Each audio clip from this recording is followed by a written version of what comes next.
ఏమైంది నాన్నగారా? ఎందుకైనా సమస్యలు పడిపోయారు? లేవండి, నేను అనదే అవుతాను. ప్రకృతి మాత, ఈ ఎండలు తట్టుకోలేకపోతున్నాను. గాలి లేక, నిలబడానికి నీడ లేక, దాహంతో నోళ్ళు ఎండిపోయి కళ్ళు తిరిగి పడిపోయాం తల్లి.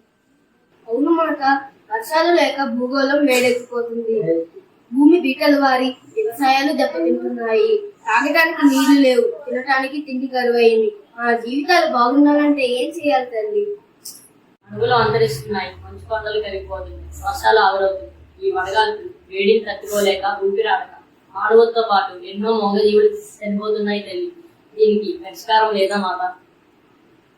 పంచభూతాలైన నీరు, నీటి, నేల, అగ్ని అన్ని కలుషితమైపోయాయి.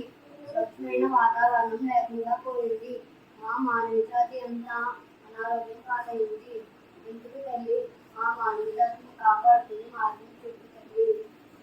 ఓ మూర్ఖ మానవులారా, అడవులకి నా వృక్షజాతిని నాశనం చేస్తున్నారు.